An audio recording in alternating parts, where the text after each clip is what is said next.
बिस्मिल्लाहिर्रहमानिर्रहीम। अस्सलामुअलैकुम, मैं हूँ सुंदस खान। शामिल करते हैं हेडलाइंस। थाना Dando Yusuf SHO sub inspector Atam Mohammad ने एएसआई खैर मोहम्मद और दीगर की हमरा कार्रवाई 3 मुल्जिमान को असलहा समेत गिरफ्तार कर लिया।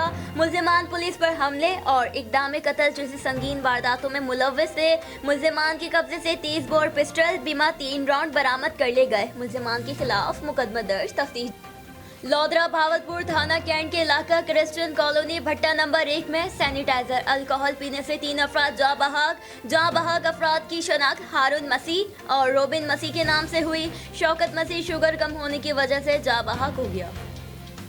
शाह लतीफ टाउन सेक्टर में गफलत की इंतहा। यूसी 25 रजाकाबाद वार्ड 4 में जुल्फिकार की 2 साला बच्ची राफिया गटर का ढक्कन ना होने की वजह से गिरकर जाँ बहक हो गई।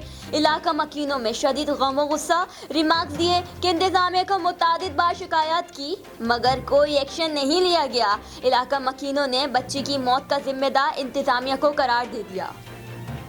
सादिकाबाद ताज चौक की रिहायशी खातून ने अपने शौहर को आग लगाकर जला दिया। शौहर को तहसील हेडक्वार्टर अस्पताल में मुंतकिल कर दिया गया। शौहर का 40% हिस्सा जल चुका है। बीवी ने शौहर को आग घरेलू नाचाके से तंग आकर लगाई।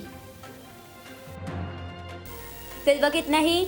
मजीद खबरों और अपडेट्स के लिए विजिट कीजिए हमारी वेबसाइट csanlive.tv। इसके अलावा आप हमें फेसबुक और ट्विटर पर भी ज्वाइन कर सकते हैं। देखते रहिए CSN।